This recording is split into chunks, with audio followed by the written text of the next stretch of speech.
Kunkam-san, Navalhenge. Welcome back to my daily teaser briefing. I hope everyone's doing well.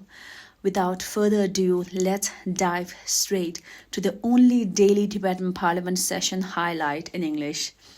Chaired by Honorable Speaker Kimbustam Tempela, the 13th and the last day of the 17th Tibetan Parliament in Exile's 9th session successfully concluded today with adoption of important legislative amendment proposals and resolutions.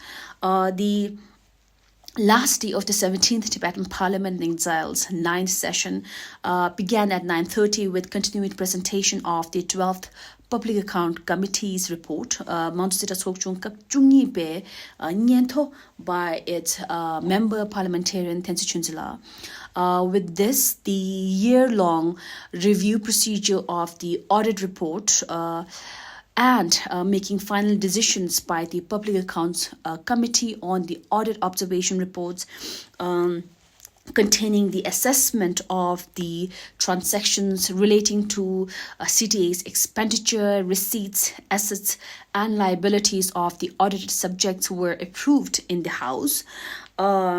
This was followed by a motion for debate on the report when Honorable Sekyong and several members of the House offered their suggestions and valuable recommendations on in terms of following up with the CTA departments, its subsidiaries, autonomous institutions that are fully or partly funded by CTA, and the self-funded autonomous institutions, apart from many important suggestions on the future discourse of the committee itself.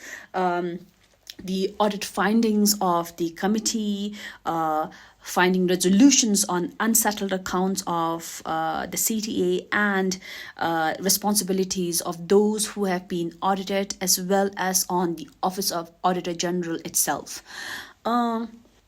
The session then proceeded with the legislative amendment proposals, third reading and adoption of these various rules and regulations, namely rules and regulations for the Public Service Commission, rules and regulations for the housing and estate of the Tibetan settlements. Then number 3 would be the rules and regulation for salaries and other allowances for the Chief Justice Commissioner and the other Justice Commissioners. Fourthly, the rules and regulations for the Standing Committee of the Tibetan Parliament in Exile. Then number 5 would be the rules and regulation for honorarium, daily allowances, and other entitlements for the members of the Tibetan Parliament in Exile. Number 6 would be the rules and regulation for the salaries and other allowances of Sekyong and the Kalons. 7 would be the rules and regulation for the salaries and other allowances for the Chief Election Commissioner. And number 8 would be the rules and regulation for the salaries, allowances, other allowances for the chairman of the Public Service Commission. Finally, the rules and regulation for the salaries and other allowances for the Auditor General of the Office of Auditor General.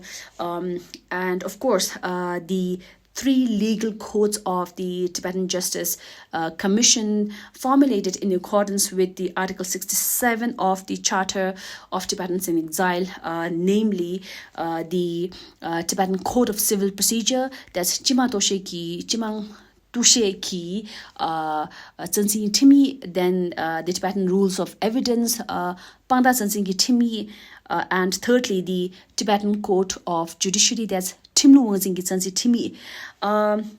Hereafter, as per the list of business, several official resolutions presented in the House were also passed unanimously. Firstly, the resolution on commemoration of the 90th birthday of His Holiness the 14th Dalai Lama, by publishing compilation of addresses by His Holiness the 14th Dalai Lama to the public and to the Tibetan Parliament in exile, and several other activities headed by honorable speakers of the Tibetan Parliament in exile. Second, resolution proposed formation of a Tibetan parliamentary and cabinet committee consisting of 2 parliamentarians and 1 representative of Kasha cabinet. This committee is to draft guidelines for the standardization of the Tibetan national flag and emblem, ensuring a specific dimension, colors, and other necessary details, as well as instructions on correct versions and about the proper decorum associated with Tibetan national anthem. This committee was advised by Honorable Speaker to follow up on the recommendations of previous official committees who had researched and produced reports accordingly on the subject, and present the fresh report before the 10th session of the 17th Tibetan Parliament in exile in September. Subsequently, the resolution was unanimously acknowledged, which cleared the CTA as published in the 12th Public Accounts Committee. With this, Kasha was instructed to follow up on the committee's findings by Honorable Speaker. Then a resolution was also introduced to constitute an ad hoc committee composed of, again, 2 Chitu and 1 representative of Kasha to review proposed amendments to the rule of budget and financial regulation. That's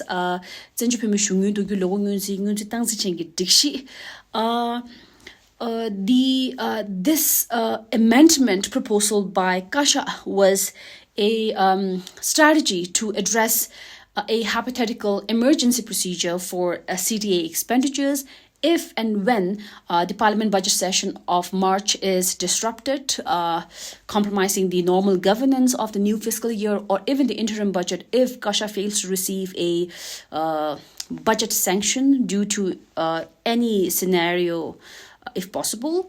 So the ad hoc committee is tasked with conducting a thorough review and analysis of the amendments after receiving a majority vote in the House.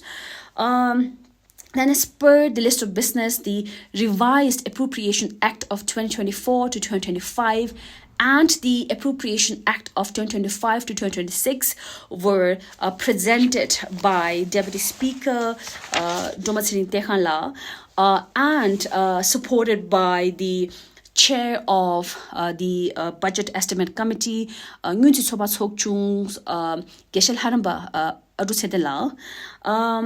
As per document number 75, the revised Appropriation Act of 2024 to 2025, nidong tsafshitsenga le kerje thang tsigi gewang timi authorized the issue and appropriation of a total of 3,691,017,578 Indian rupees. For the expenditure, the annual budget and the interim budget were proposed to be made from the consolidated fund for the previous fiscal year. And as per the document number 76, the Appropriation Act of 2025 to 2026,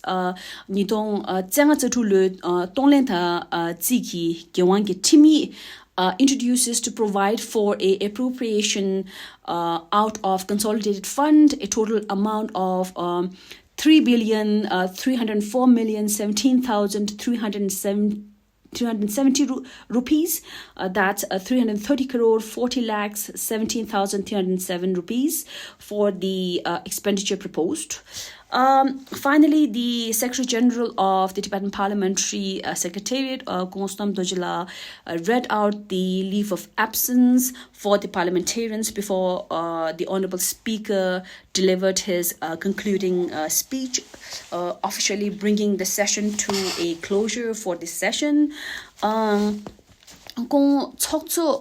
his concluding remarks, urged the Tibetans in exile to pursue financial self-sufficiency, which would allow CTA to allocate more financial resources towards political activism and advocacy and development as a whole. He called for the collective effort of every Tibetan in support of common cause of Tibet. He also reminded the Tibetans of different citizenships around the world of a call of responsibility towards the plight of Tibetans in occupied Tibet, whose silenced voices could be very clearly decoded or understood after decades of their effort. Gong Tsogtso also reminded the Tibetans of mindful social media usage towards advocacy and using these tools, platforms to strategically amplify the silenced messages of the Tibetans of within the occupied Tibet and allowing positive promotion of the democratic engagement. He reminded us of the addresses by His Holiness the 14th Dalai Lama on the strength of our unity and voices of solidarity. Gong also finally advised Kasha of a proper utilization of the sanctioned budget through accountability. He also highlighted on the future agendas of the Tibetan Parliament in exile, like the upcoming WPCT, that's the 9th World Parliamentarians Convention on Tibet, which will take place in Tokyo, Japan, and many other agendas and projects of the Tibetan Parliament. With that, Gong also announced the adjournment of the 9th session of the 17th Tibetan Parliament in exile. This session adjourned Sanadaya at 2:50 p.m.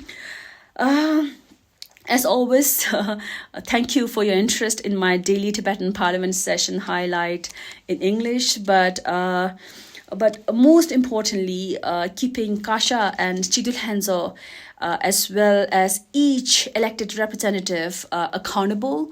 Honestly, the only way you can mindfully question the policies and our decisions is by keeping yourself in loop of the democratic changes. Really, all I wish to say is stay alert, stay informed politically, and please remember that conformity and uniformity is not in any way strength of any democracy nor signs of unity. I see these as signs heavily preferred by dictators, including Xi Jinping. So please choose your reasons and instinct over following mindless crowds within the Tibetan community. This is all I wish to say. Thank you so much for your time. We've had hopefully 13 fruitful days in the parliament, and as well as my opportunity to be able to reach out to you. So thank you so much for your time, and I am hopeful to be back to you all with my daily Tibetan Parliament session highlight during the 10th Parliament session. I must admit that it is certainly not easy being in the Parliament session the whole day and with my private life, and then coming back doing my studies and trying to recapture what we have done the whole day and get back to you with the information that is required in terms of giving you the highlight of the day. But I'm hopeful that I will be able to come back to you after 6 months. If not, it would be regretful, but let's see. Anyhow, thank you so much for your time. Gusto